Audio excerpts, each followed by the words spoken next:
Sup, nerds? Welcome to the Jason Levin Show, where I talk to the craziest viral marketers blowing up the internet. Crazy. What are you waiting for? Let's go blow up the internet. Sup, nerds? Today we have Joshua Steinman on the podcast. He is one of the most strategic thinkers on the internet, which makes sense. He is both a startup founder and a former White House staffer and military officer. Joshua is the founder of Galvanick, which protects factories from getting hacked, and he was formerly in the National Security Council. So Joshua is a brilliant dude, and I'm very excited to share this conversation. He has helped me think more strategically and think about some of the biggest problems facing America. I hope you enjoy. All right. I want to start with a big question. Sure. What are the biggest threats against the United States currently? And what are you doing to help? Immigration, illegal invasion, inflation, and, killing of the American spirit through mass demoralization ops through our educational institutions and tax policies. Yeah, let's talk more about the protests, or maybe just educational in general. Who is killing our spirits? Because I saw you tweet today, people are definitely paying for some of these protests, no doubt in my mind. And it seemed like you agree. Why would people I think there are people that don't like America, and I think some of them are willing to spend ridiculous amounts of money to destroy the country.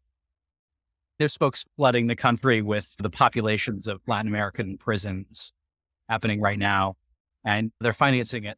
So it's when you have drug cartels moving their folks over the border. Yeah, there's folks willing to pay for it.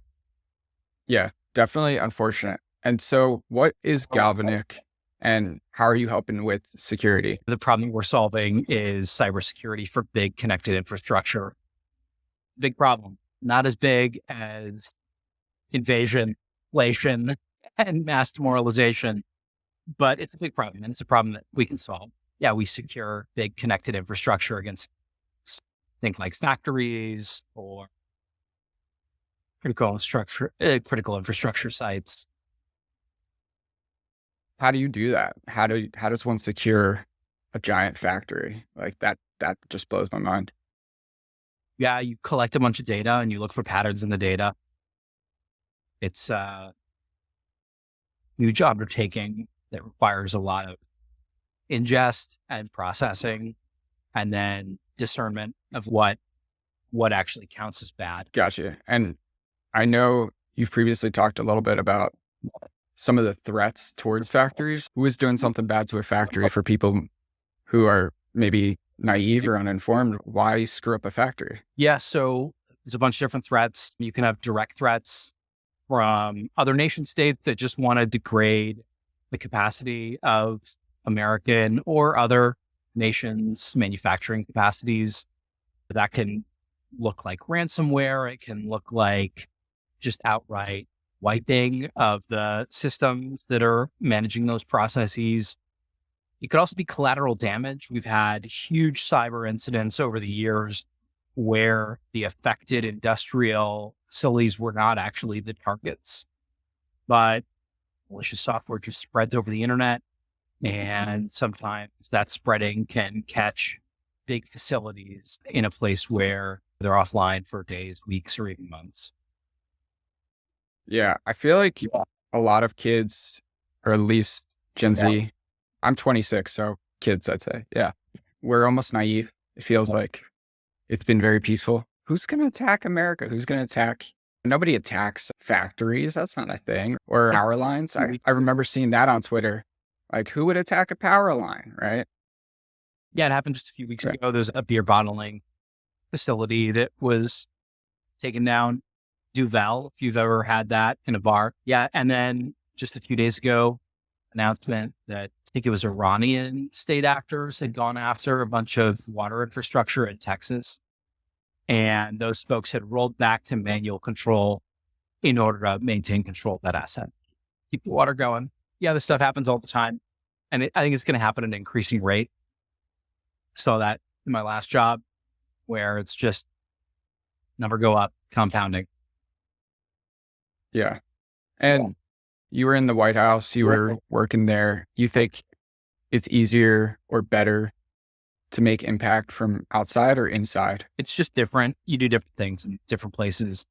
And now that I'm in the private sector, the difference that you can make is around building something that people want, that does the thing that they want it to do, and then building a team that's able to go out and do that and is able to go out and build more things that people want. And yeah, I just say like different things, but they're both fun. Shouldn't the public sector be doing that too?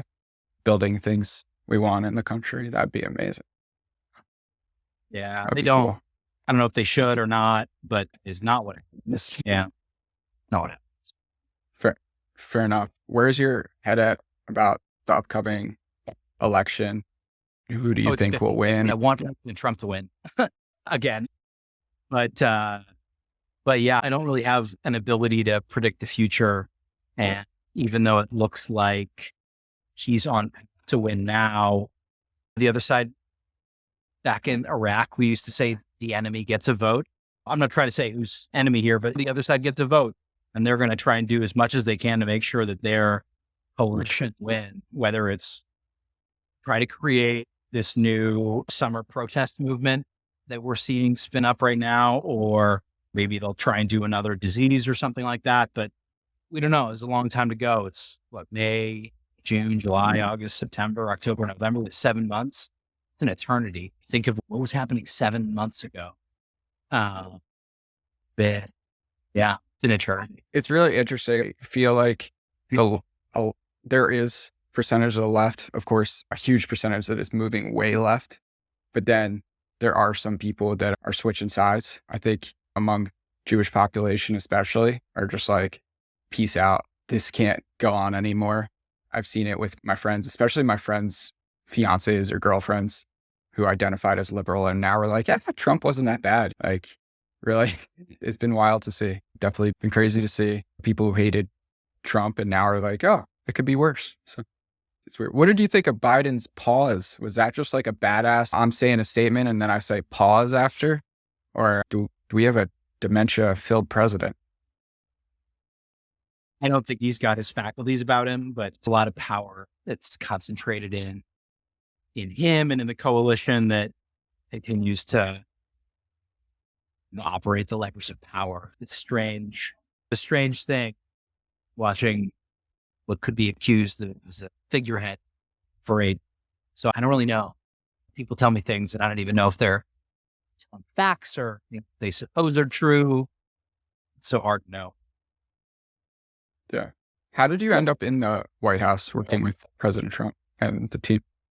An old boss of mine asked me to come back and help with the transition. And so I left the cybersecurity startup that I was at. I just took a leave of absence for a month and a half and went out and helped with the transition team back in 2016, 2017. And then right near the end, they asked me to stay. But interesting opportunity.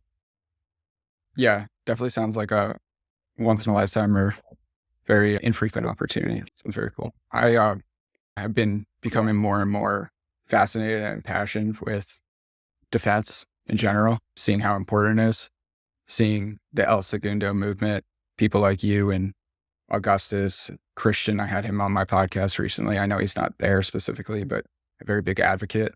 And I think it's really been inspiring to make people care about it. So yeah, wondering, you're based out of El Segundo, right? Or LA or? Yeah, we're right by LAX. Galvanick has 2 offices. We have in Seattle. Yeah, we have 1 right by LAX.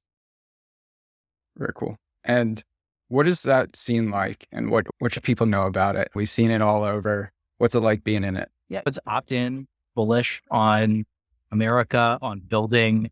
And it's just a bunch of people that have realized that we don't have to accept things the way that they are. And you can just show up and start doing stuff. And sometimes people will invest in it. Other times people will join you, or maybe they'll buy the product or they'll give you feedback. And so it's great. It's like a really amazing group of people that have just shown up. Anyone can show up. Fridays, we do the bonfires, just come say hello. And yeah, I wouldn't really call it anything formal. It's just a bunch of people that think the same way about our amazing country, America. And we love it and we want to make it better. Want to build cool things. I love it, man. I want to see that in New York so bad.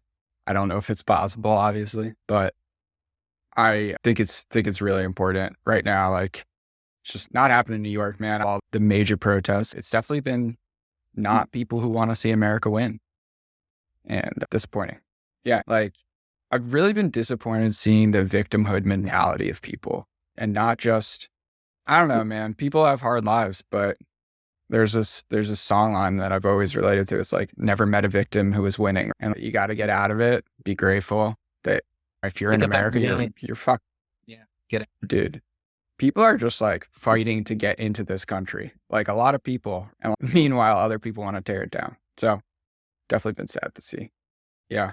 What other psyops or things do you think are going on in the U.S. that most people don't realize or don't talk about? I think the schools have gotten a lot worse.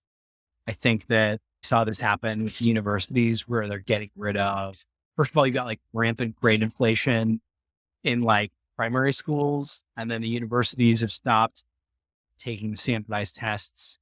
And so basically everything comes down to like, how ideological can you be in your essay? And they're basically just like recruiting folks that are gonna try and into these universities. And it's just crazy. And so I think there's a huge opportunity for folks that can just get out and show value, true value. I think it's a huge opportunity for new educational models. And yeah, I think that's probably one of the biggest interesting things that I'm seeing right now. Universities, or many of them, are just like giving up on the mission of actually educating people. And problem, but it's also an opportunity. Yeah, I am a college dropout. It was not teaching me much, man. You just learn it on the internet. But it was also a lot of people who were just expecting college to hand them everything. And how can you be against capitalism and learning and be in college? I just don't get it. You're there to go. I've always seen, at least growing up, colleges will help me get a job, which will help me make money, which will help me do whatever. Like, how could you be against capitalism and also be like educating and trying to get a job? It doesn't make sense in my brain. I don't get it. There's just like a very small group of people that actually in the world. And I've seen that in various ways that I did. And so I just think that it's a shame, right? I wish it wasn't happening, because most people just go along with whatever's happening in the world. And by destroying the educational infrastructure of the country, you're just taking all those people and you're making their lives worse. Like all those people that would just go about their daily lives every day, making their lives worse. And then for like really driven people, like they're always going to find a way to things and go out and do new stuff and meet interesting people. So like those people will be fine. It's like everybody else that like, you should want to help them make their lives better, and having good foundational education in like math and like writing and basic physics and chemistry, basic economics, that would really help. And instead, people just get weird stuff pumped into their brains by strange people. I still don't understand how teaching kids math is controversial. That's what? I don't like math, man. I was never great at it, but kids should know math. Come on. I don't get it. Really weird, man. Dude, the Minerva tweet that some left-wing person was attacking. I think it was Minerva, right? That education startup. And then it like helped them make a lot of money. I think that was the one. This is a great time. I signed up for it. Oh yeah. It's wrong system. I've got it. It's not called Minerva, but it's called something else with an M, like Mandava or something. But yeah. Yeah, I think now, dude, now is such a good time for people who want to start an education startup and an alternate form of education. I saw what was it? Campus.edu, like a new community college system of some sort funded by, was it Founders Fund or A16Z? And they're trying to basically rebuild community college because it's like a sham. And then those specialized programs, yeah, it's not tempting, but really interesting to learn about that stuff. Curious, should we ban TikTok? TikTok's currently owned and operated on behalf of the Chinese Communist Party. I don't think that we should give foreign intelligence services the ability to run large media platforms in the United States. I have no problem with TikTok as a platform, but it shouldn't be owned by the Communist Party, nor should the algorithms that govern it be controlled by the Communist Party. And so it's a little more nuanced explanation than what people have said so far, but be like allowing the KGB to own the New York Times at the height of the Cold War. We make some jokes about who owns it now, though. But anyway, yeah, I don't think that the current arrangement is one that is responsible. Yeah, I completely agree, man. It's really sad. I feel like people have gotten dumber because of TikTok and just crazier. And that's just anecdotal. It's just seeing that, the way that shit is getting swayed. It's not good. And yeah, I think what people might be confused about is, why is China an enemy? Like, we don't feel like we're in a Cold War. So it's, for most people, are just like, why are you getting rid of this app? The Chinese Communist Party describes itself as being in conflict with the United States and in conflict with the system of openness that the West is built on. And so I just think that if they're going to act that way, if they're going to think that way, if they're going to, talk that way, that we need to take it very serious. And if the Chinese weren't pumping chemical precursors into Mexico to get turned into fentanyl and kill hundreds of thousands of Americans every year, if they weren't subsidizing materials in order to destroy American companies on the global marketplace, if they weren't flooding markets with subsidized consumer goods that destroy U.S. companies, if they weren't doing all of these things, I think it'd be a different story. But it's not. This is what they're doing, and they've been doing it now for 20 years. And it was irresponsible of our leaders to allow it to happen over the past for however many years. And then President Trump started to put a stop to it. I had a small part in helping that. And then the new admin had taken its foot off the gas. And I just think we have to recognize reality, just around, see what's happening. Not a collaborative relationship. Yeah, I think a lot of people think it is, which is naive. But why does China want to lessen the US's power? They want to make the world safe for the Communist Party. Remember, China's not like the US system. There's some in the United States that want to become something similar to China, but China is run by a single political party and the Communist Party. And the Communist Party controls all of these levers of power, including the military. So if you look at China, the country doesn't have a military. The Chinese Communist Party has a military called the People's Liberation Army. And they answer to the party. They don't answer to any office that can be occupied by anyone. They answer to the Communist Party. Same thing with the intelligence apparatus. And really the same thing for any company that comes out of China. Ultimately, they have to do what the party says. In fact, the party is able to and does put party officials inside companies that are in China, inside companies that are from China that are operating abroad. So the head of TikTok actually doesn't control TikTok. There's a Communist Party commissar that can walk into his office and dismiss him anytime he wants, or can tell him, hey, you're going to do X today and not Y. So the party controls all these aspects of what we see happening in China. And those people think that they're in conflict with the United States, and their modus operandi, their reason for behaving, is that they want to promote the stability and success of the party, of the Communist Party itself, at home and abroad. Yeah, I there's a lot of power in words. And I think communism, young people think it's this beautiful thing. Communes, man. Everybody's equal. And people don't have to work as hard. What is communism really? The murder of 100 million innocent people worldwide over the past 100 years. So it's a pretty good run rate. Yeah, communists have been responsible for death, misery, destruction, so many things. They take anything that's productive and they destroy it. It's terrible. It's a terrible system that has killed many, that has destroyed every country it's gotten its claws into.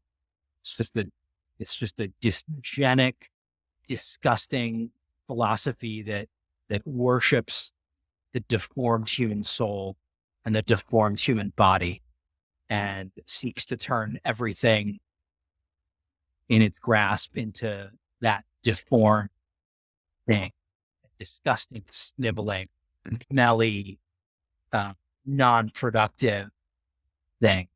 They want to remove our agency. And I think right now is the most important time to be a high agency individual ever. And think for yourself, do for yourself. It's very important. Yeah. Should we bring back McCarthyism? What's your thoughts on that? I've been like joking about it, but I'm not really joking when I say it. It's just a lot of fun to say to friends as like a bit, but I'm not like, it's not really know what that much. People don't know what that means. And they've been taught to do this thing we call word syncing, where they just associate a word with a group of like ideas or emotions. So here's what I would say. Communism has no place in America. None. Has no place in America. And we should get it out. And the people that are advocating for it should be shunned and should be laughed at because they're not smart. They're not good. The thing that they're advocating for will lead to ruin. And they're clownish, just disgusting people. And we should laugh at them. It's funny. They think that they can just, it's like that photo of the chat in Seattle and trying to grow food on top of the cardboard. Total joke. They've never interacted with it. It's gross.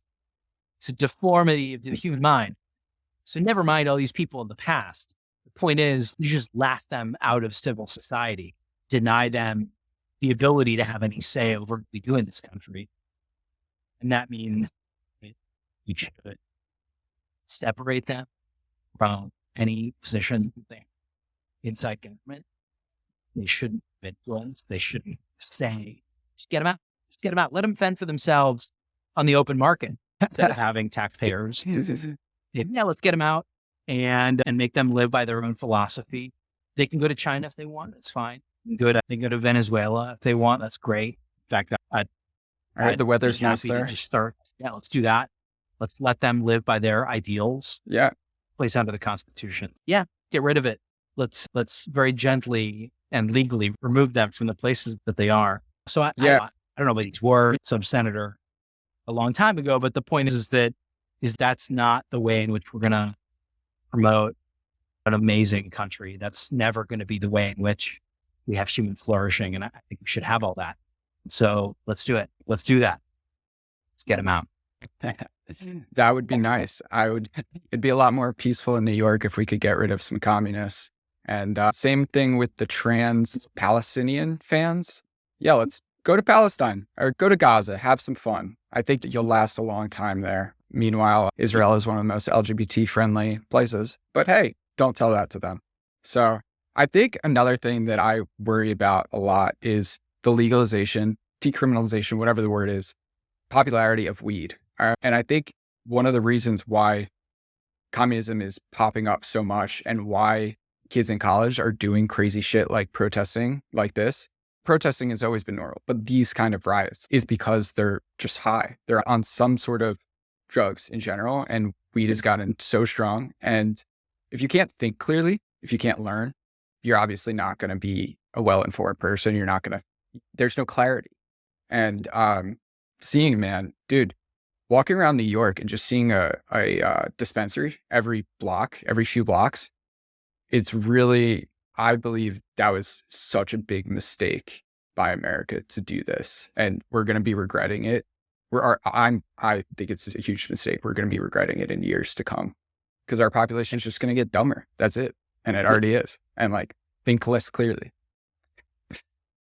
Makes no sense. It's a shame. Never involved in that scene. Yeah. For legal reasons. Most of my life was inside the security industry, so not allowed to do it.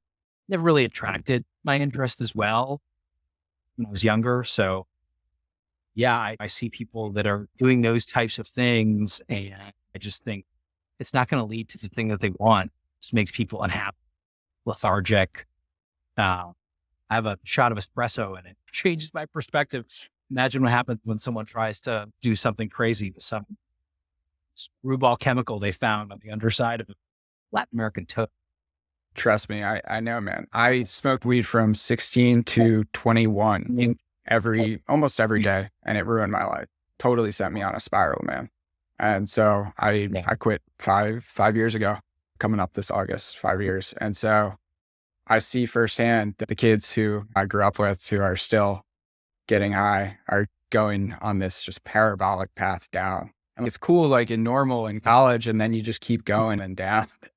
And then the ones who did it, you can't think clearly on it. If you're listening to this, switch from weed to coffee, man. It'll be the best, most productive decision of your life.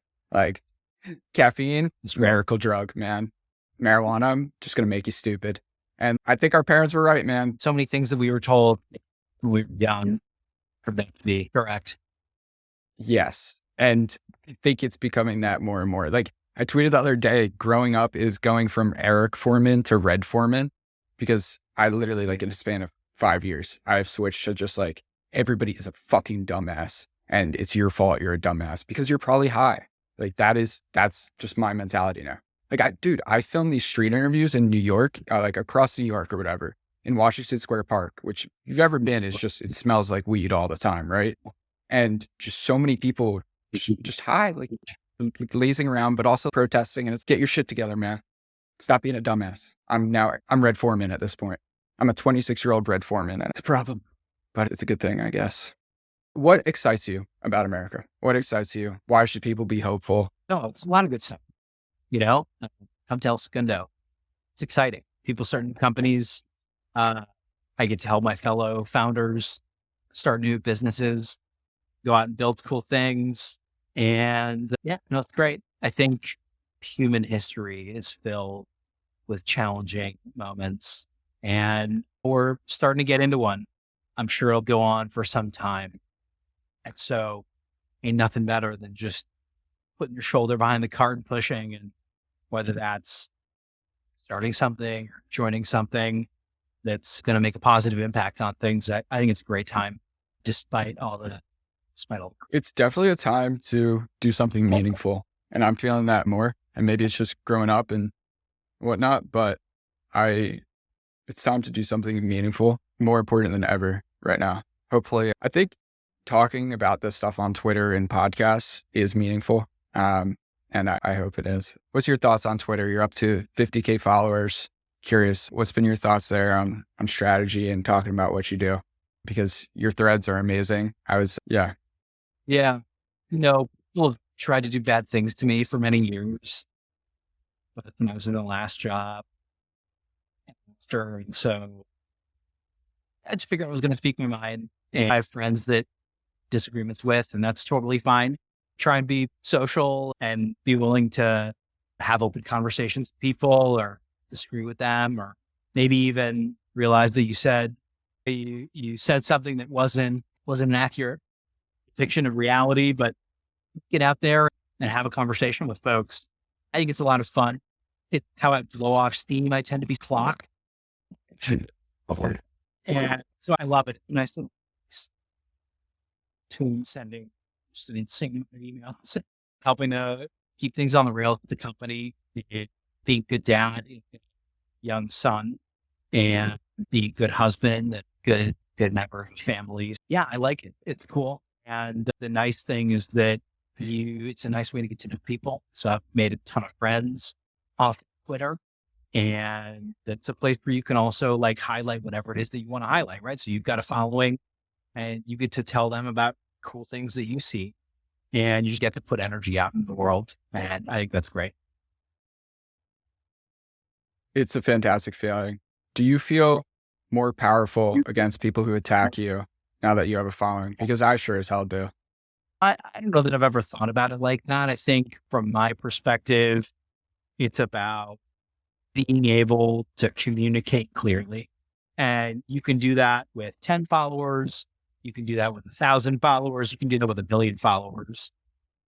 And that's like the amazing part about X, Twitter. And yeah, it's cool to see the number go up, right? Like more people follow. But at the same time, some of my favorite accounts are low digit and just like super sharp folks that are willing to make observations about things and just speak truth, observe reality.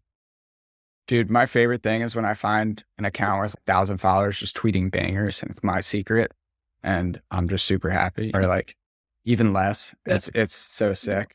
I feel like an OG stan. Yeah. Solana said something interesting, which was like, he got attacked a lot more before he had a following. And now because he has a following, the press is a little more worrisome. I'm sure he gets attacked here and there. Some bullshit Rolling Stone piece was hilarious about how he likes Hitler's art. Yeah. Yeah. Lulu. If you're listening to this, look up Lulu Miservi. Yeah. Fantastic. I need to have her on the podcast. And yeah. Do you see every founder that you're working with now at this point goes direct, right? Most. Yeah. There are some folks that I know that are still using the traditional ways, but yeah, I think going direct is much better. It's more human. Let people hear from you. One of my friends who started a company out here was like, "Hey, what's the best way to put out a press release?" Pull up Twitter, just post it. All the journalists are following it. So and if you go to one of these press release websites, a number of impressions that you can hang it on like Business Wire or whatever, and you pay like $100 a year for that, some low amount. But beyond that, you're going to get more eyeballs just tweeting it out if it's interesting. Damn, same thing I tell every founder that I work with is don't worry about asking the journalists or anything to cover you, just cover yourself. And then the journalists end up hitting you up anyways. I've had that many times where like journalism at this point is just ripping shit from Twitter and then DMing a few people and asking questions. Like most journalists, not all of them, of course, not all of them, but a lot of it. And so you might as well be the person getting ripped from, right? So cool, man. This was like all the main things I wanted to cover. Been looking forward to this for a while. Been like, dude, you're like a hero, what you've done. So I really appreciate it. I don't know. Dude, I know, but I've been just a fan for a while and have taught me to think a lot more strategically in life. And I really appreciate your time, dude. Thanks for saying that. Thanks for doing what you do, Jason. Here on Twitter. Appreciate it. Joshua Steinman. All right. Hit me up. Yeah,